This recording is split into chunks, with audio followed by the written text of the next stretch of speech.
So if we're starting here, we need to get up there. Something that I saw some people doing, which is a little, it's understandable, is kind of counting 1, 2, 3 on the diagonal like that.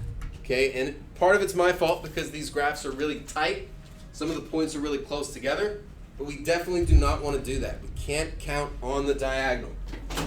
We have to count 2 different directions, up or down, and over. So if we're starting here, we got to get to this treasure. First, we got to count up. We can count up 1, 2, 3 spaces, making sure that we're staying on that vertical line. 3 spaces up. Now, just like on our island, when we got to this point, now we got to go over to the right. Luckily for us, we only have to move over 1 space to the right, just like that. So what would our slope here be equal to? It would be m equals rise over run. We rose up 3 units, and we ran over 1. That's right, Roz. 3 over 1 is equal to 3. Just like that.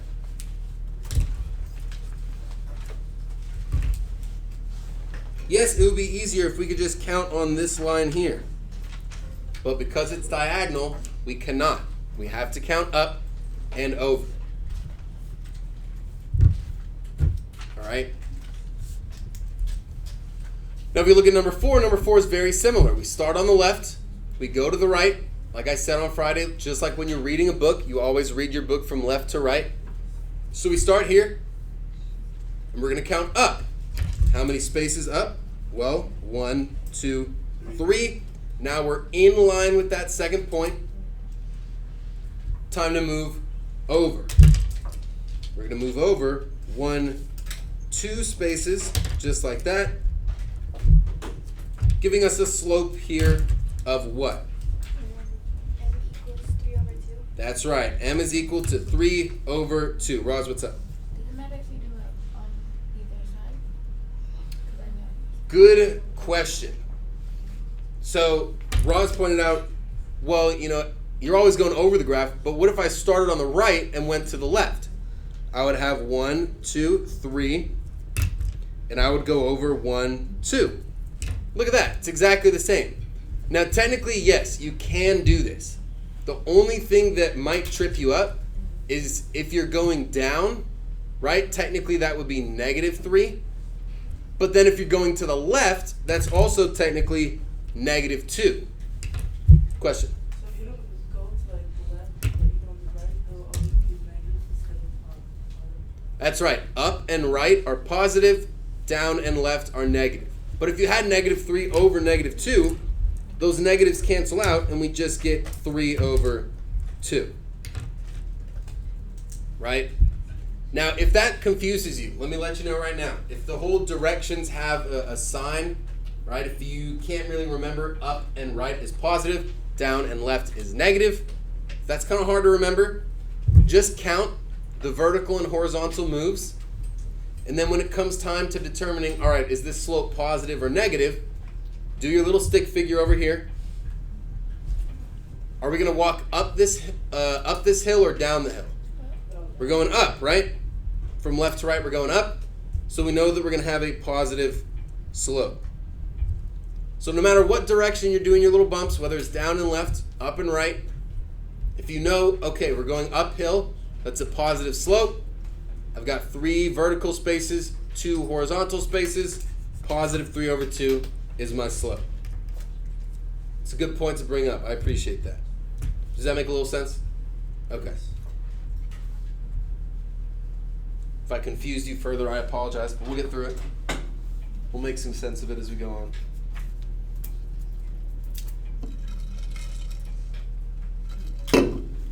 Yeah. So the end, so the fraction that equals, if it doesn't have 1 under it, you can't have it as a single answer. That's right. Whenever we have a fraction with 1 in the denominator, we don't need to write that 1. We could turn it into a whole number of 3. But we can't just get rid of the 2. That's a lot of valuable information that we need, right? 3 over 2 is just 3 over 2. But 3 over 1, that's just 3. What if it was like 10 over 5? That's if now 10 over 5 is 2. Could you do that? Say that one more time. So you're not. Are you talking about, like you said, 10 over 5? Could we say that's equal to 2? Absolutely. That's what you're supposed to do, yeah. But the only reason why we're leaving this, Devin, is because this can't be reduced at all, right? 3 over 2, technically that's 1.5, but like I mentioned 1,000 times, I don't like decimals. Keep it like this.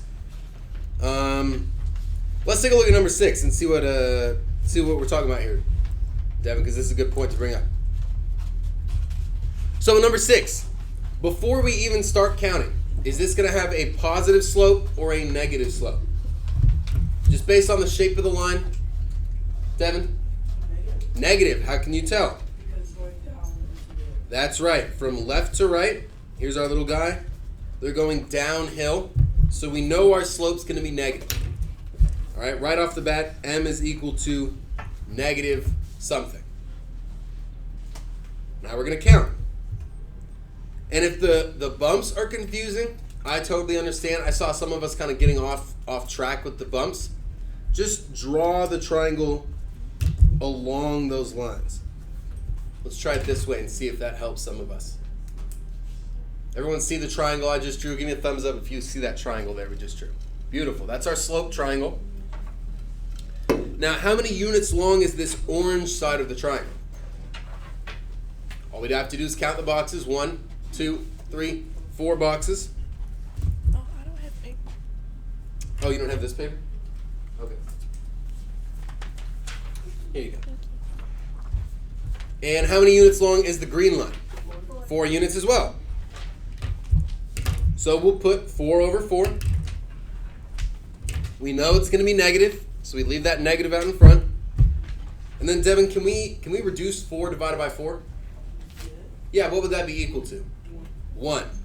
So our m is equal to negative 1.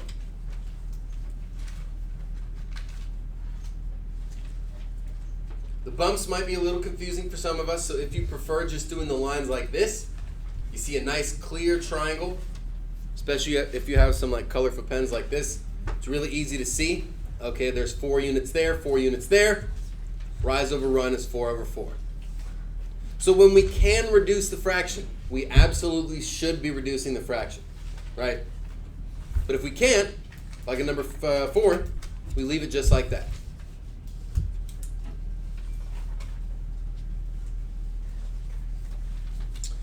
Let's take a look at down at number 7 real quick. Is this here going to give us a positive slope or a negative slope?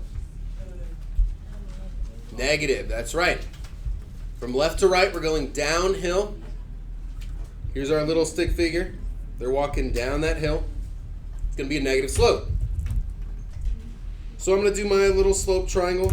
There's my change in y. There's my change in x. How many boxes long is this orange line here? 4 boxes. What about this green line, Devin? 5, right? 1, 2, 3, 4, 5. Boom. So is my slope here going to be 4 over 5 or 5 over 4? 4 over 5. Rise over run. Say that in your head a million times until it sticks. Rise over run. Rise over run. Your y changes 4. Your x changes 5. Can we reduce 4 over 5 at all? Does 4 over 5 come out nice and clean? No. No. We'll leave it just like that. Technically, no, I'm not even going to mention decimals. So I don't want to see them. So I don't want to put it in your head that we should do decimals. Leave it as a fraction every time.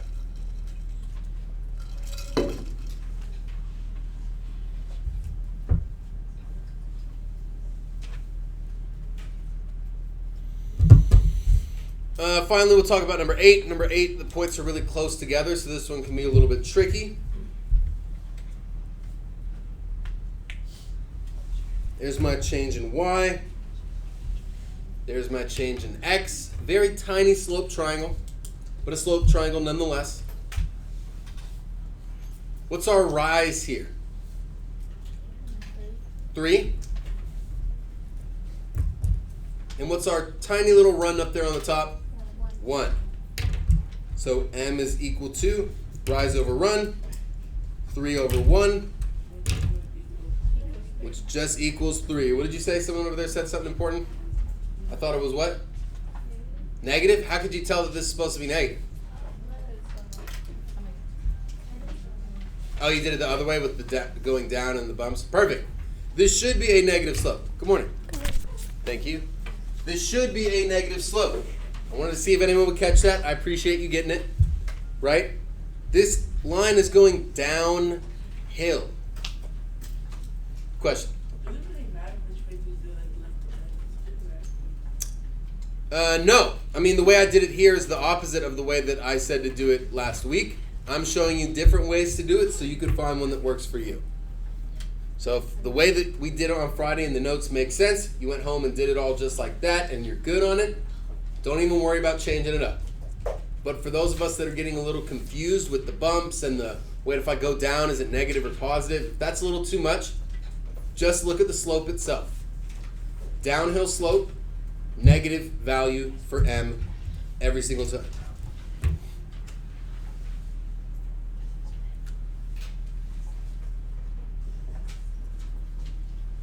It's really important for us to make sure we understand. 50% of the matho today will be taking a look at a graph like this and finding the rise over run, just like we're doing now.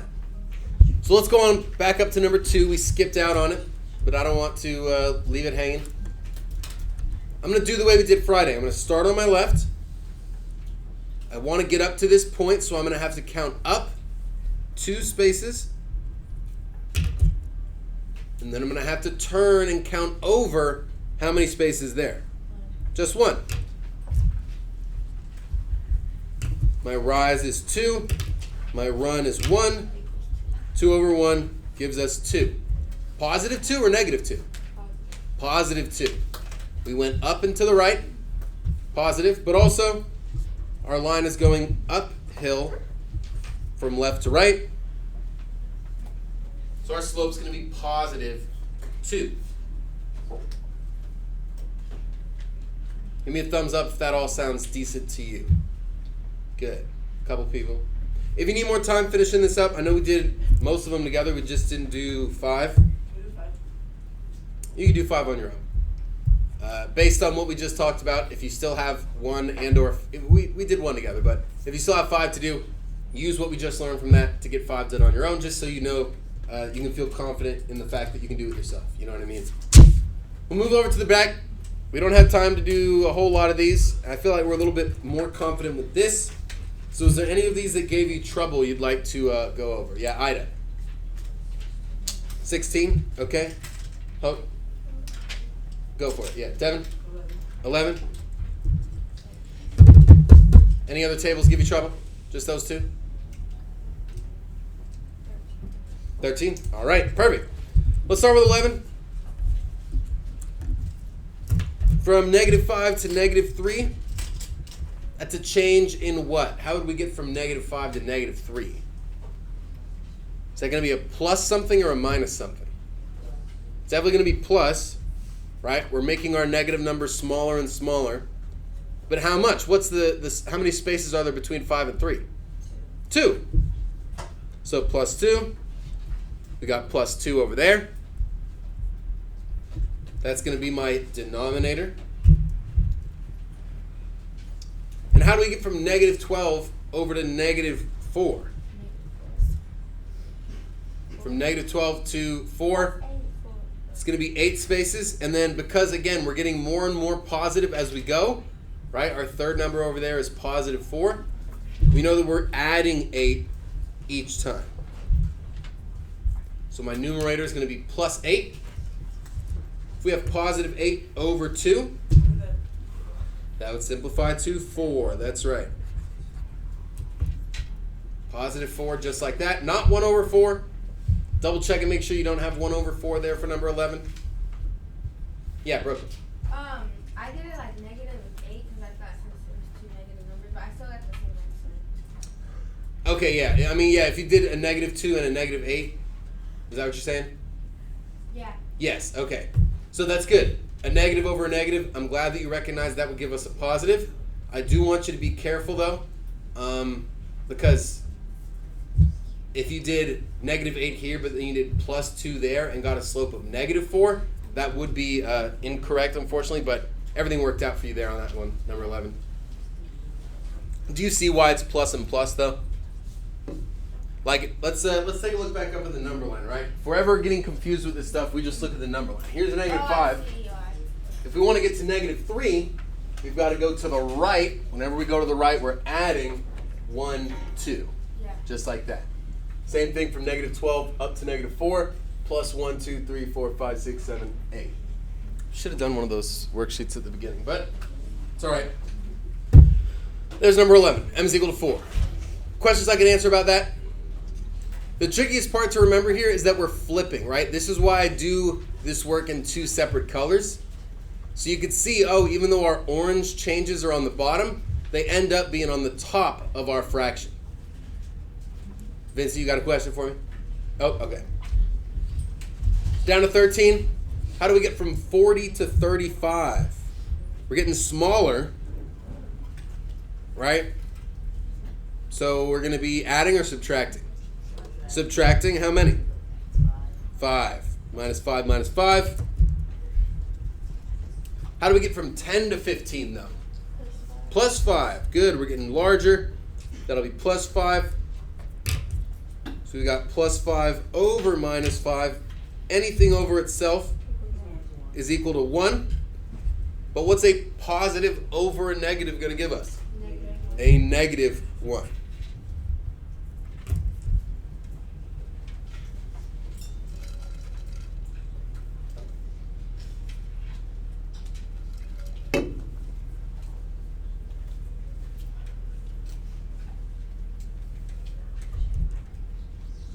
And finally down to 16. Number 16, how do we get from 0 to -8? Definitely looks like we're subtracting, but how much are we subtracting? 8, right? From 0 to -8, well, that's just -8. -8 to -16, that's also -8. So my denominator will be -8. But how do we get from 4 to 6 and from 6 to 8? Add 2, that's right. Plus 2, plus 2. That's my numerator. And now, I noticed something interesting about my fraction here. My numerator is smaller than my denominator, which means we're still going to have a fraction as our answer. But what is that fraction going to be? Well, we can always split these up and figure out what to cancel. 2 is just 2 times 1. -8, right? That would be -4 times 2. Is there any numbers on the top and bottom we can cancel? Pair of 2's go away. We're left with a 1 on top, a -4 on bottom. We don't want to leave that negative sign down below. We could just bring it out in front like that. M is equal to -1/4. Luckily for us on Matho today, we're not going to have any fraction slopes. It'll all be nice whole numbers that you'll get. Wait, what's Matho again? What is Matho? Bingo, but The greatest game ever. It's like bingo, but with math. Oh. Didn't we do that? Huh? Didn't we do something like that? Yeah, at the very beginning of the year. It was our Math 7 review activity. Yeah.